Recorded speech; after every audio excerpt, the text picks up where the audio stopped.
Well, Sisters of the Force listeners, welcome back. You have a special bonus episode this week. To time with our Last Jedi coverage, we managed to sit down with the incredible Mark Lois-Jones, who played Captain Canady, the boss of the First Order dreadnought Fulminatrix that you see at the beginning of the film. It was such a pleasure to talk to Mark and find out all about his experience with Rian Johnson filming these epic scenes for a Star Wars movie. Enjoy.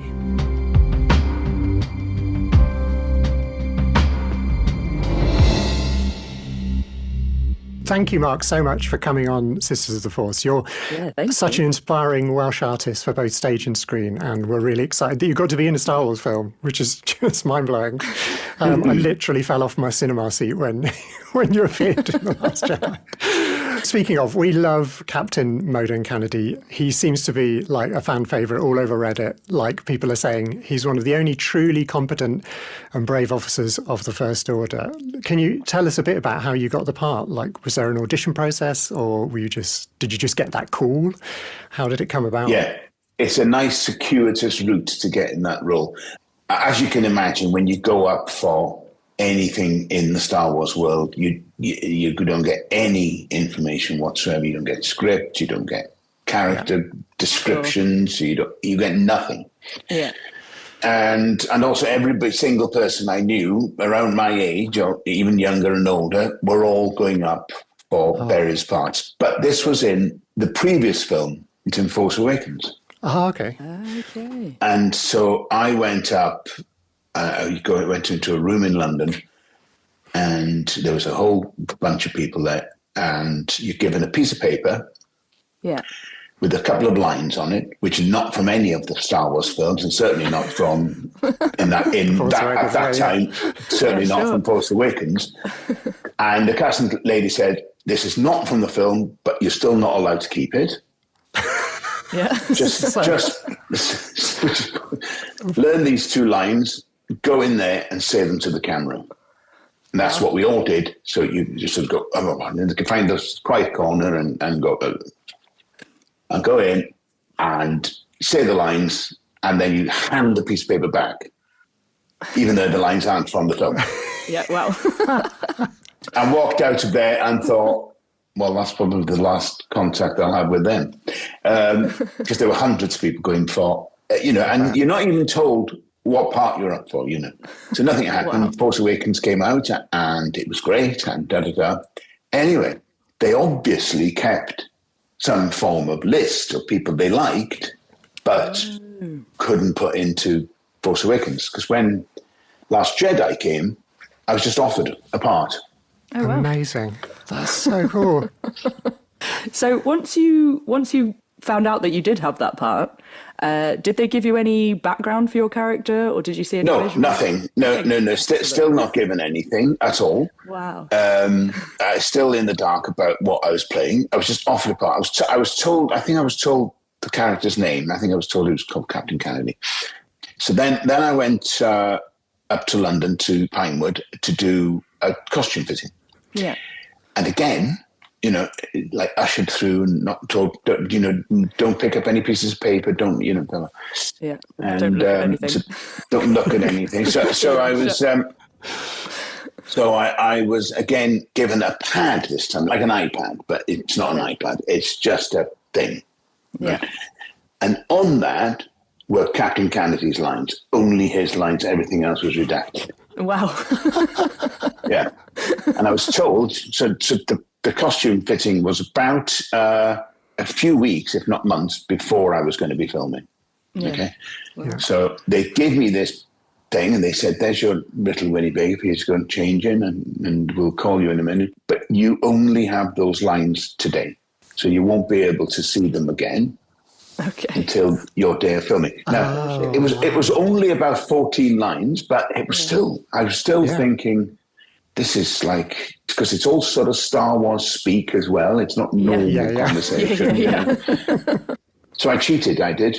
And I can say this now. I took a photo of it. I don't blame you at all. I took a photo of it, and then when I got home, I printed it out. I didn't show it to anyone. I kept to the rules, as it were. I mean, but I didn't show anybody the lines. I didn't share them with anybody. No. I had them in my phone, I printed them out here, and I learnt them.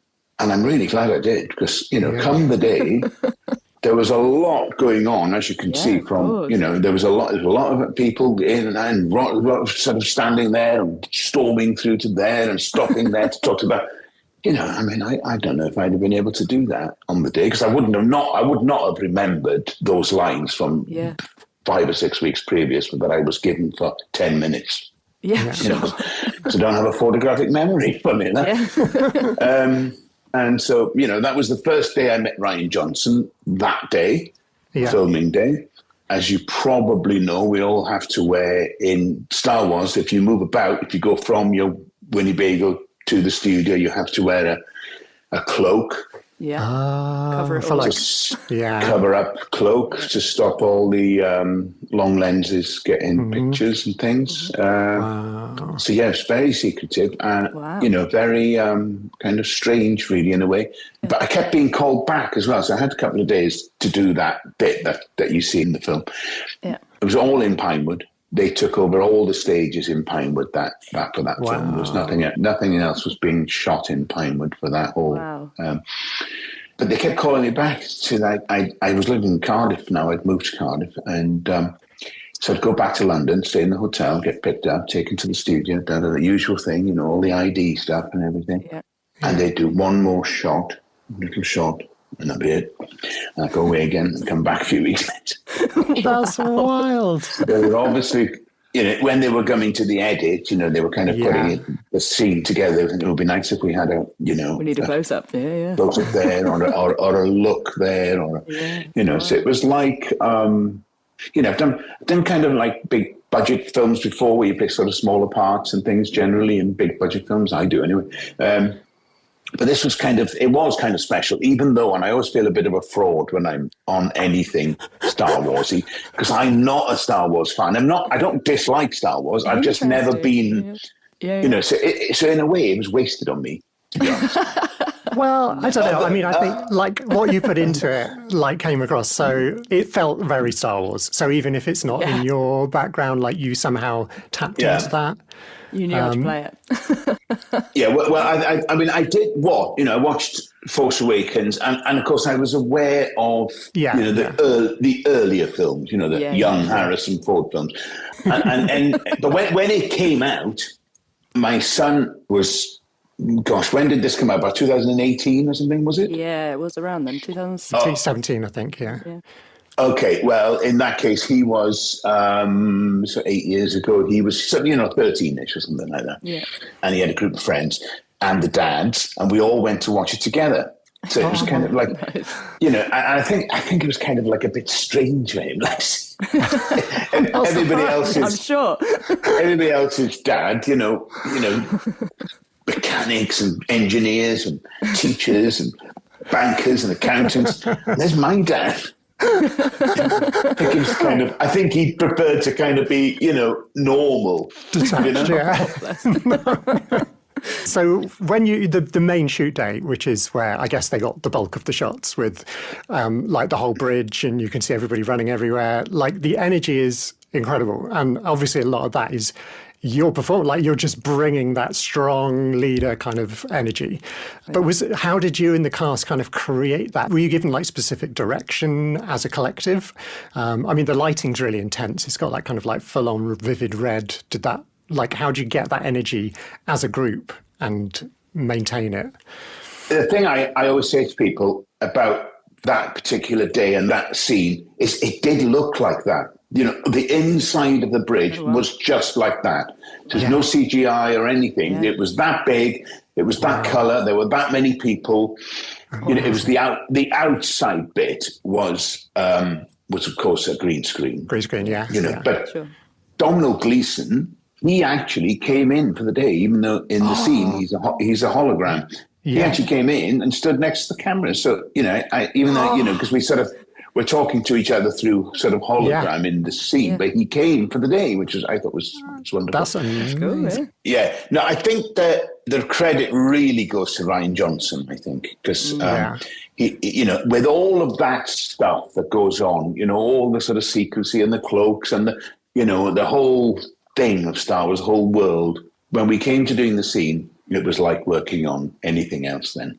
Yeah. It was just, he just worked with the actors and he gave me some lovely direction because you've got no background, you've got no context or anything, got no backstory. And, if you're someone like me who isn't a Star Wars kind of, historian, that I don't really know where he kind of fits in or where First Order are right now, So he really helped me without overloading and without over egging it. He kind of gave me, enough to work with. And so we all kind of picked up on that really. And the kind of, all the technical side was really top draw stuff. The camera people were just, the camera was moving like with us with just such an energy. Yeah. But what's funny, of course, is that, when they say cut, all the kind of guys with the masks on, they all sort of go, they're all, yeah, of course. Take your helmet off. they're all, because it's hot, and they all go, and you kind of like the whole thing suddenly collapses, the thing we've created suddenly is like these frightening creatures with masks. Suddenly they're like normal guys who are hot. But what happens, with good directors, it doesn't matter about all that world now. Let's just do the scene. What's the scene about? Who are these people? These people, what's the connection between you and Donald Gleason's character and who, the characters that are tailing behind him on the bridge, So it's kind of credit goes to him really that it wasn't just shot as a sort of general Star Wars scene. We actually, it was really kind of given detail and given a bit of backstory without it being too much. You know what I mean? It was, I thought, and I kind of watched him and, because I happened to have a friend who was in the makeup department. And she said, everybody loves Rian. Everybody loves Rian Johnson. He's just so lovely, And I watched him go around, because the days I kept going back, I kept bumping into him. He said, I'll see you in a minute. I'm just off to stage 2 to do better. And he was in a little golf buggy and he was being ferried from one stage to the next, totally unflappable. I can't imagine how. Yeah, you know what I mean? Must have had this huge, what's going on in stage 2, what's going on in stage 3, and stuff that he needs doing that day, little tiny things. Yeah, I mean, amazing. But completely unflappable, you know what I mean? So it's always the case, isn't it? It's the case in anybody's business. If the head people are, got that air about them, then nobody else panics, you know what I mean? Nobody else, everybody kind of gets on with their bit.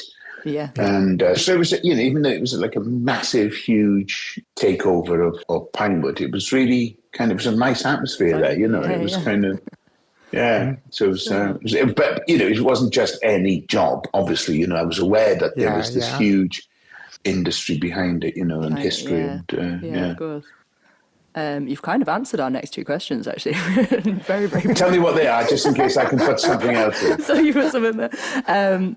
Our first one was talking about how many of the First Order Navy are incredibly young, according to Wikipedia, which is the Wikipedia for Star Wars.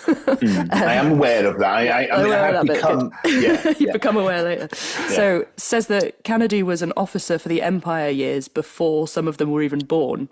Did that feed into your character for you at all? It did, really. He kind of like, he's sort of old order. You know what I mean? He's kind of like, he comes from, so you can easily apply that to the world outside of Star Wars. You could say this is a guy, he's born and bred military. He's been through the ranks. He's worked his way up. He hasn't come from a posh school and gone straight in as an officer. You know what I mean? He's actually done the work. 100%, seen it all, done it all. And in a way, that's all you need, because then you just apply that to the Star Wars world. And that's why, in my opinion, that's why Star Wars works, because you can people can still relate to it, even though it's they're outside relatable of this world. Characters, always. Yeah, exactly. And certainly with Canady, he's old school, and he doesn't he doesn't put up with the kind of nonsense of, the kind of the younger ones who think, the young bucks, and that's not just in military, it's in, it's in banking, it's in whatever, it's in my industry, Yeah. Okay, so like your most epic line, fire on the base, which you deliver to perfection. I read somewhere that, I don't know if it was Ryan or it might have been J.J. Abrams, because both of them have talked about all of the films that have come out in that era. One of them said that they were surprised that nobody had ever sampled it for a dance music track. Did you ever hear anything about, I'm not saying... My history of knowing you is as an electronic music producer. Did you ever hear any rumours of that kind of thing? No, I didn't, but I would have loved to have heard it. I would have loved to have heard that. Well, maybe one day. Maybe one day.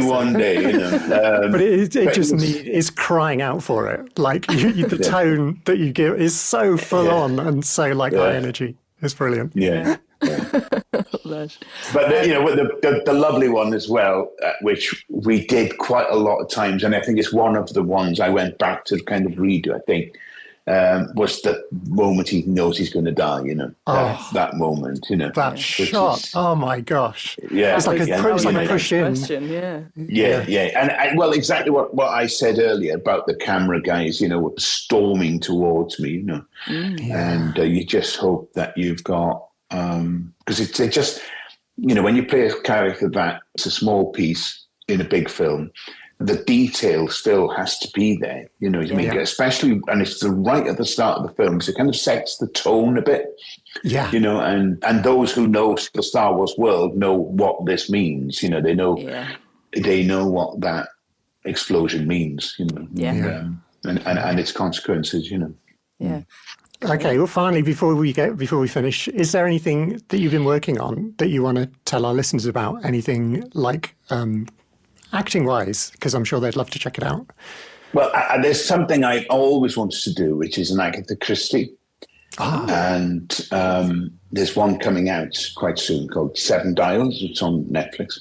And I'm one of the characters, who's potentially one of the... Amazing. The murderers. It's not one of the more common Agatha Christie stories. No, I've not come across it. But it's a really good one, and it's beautifully done. And it's in 3 parts, I think. And it's got a great cast. And, you end up in the drawing room, where they go through each one. The denouement. I've just always wanted to do that. So, that's coming up I think that's coming up in January. So that's amazing. Yeah. We're big Agatha Christie fans in this house, so we'll definitely... there we are. 7 Dials on Netflix. I think it's January the 8th, I think, maybe. Anyway, early January. Just what we need. Keep an eye out. Amazing. Thank you so much for taking the time to chat with us today. And I'm not sure if it's the right thing to say to an officer of the First Order, but may the Force be with you. You too. Thank you so much for having me. Thank you. It's been an absolute pleasure. Take care, both. Nice to see you again and nice to meet you. Nice to meet you. See you again. Bye. Bye-bye. Bye-bye.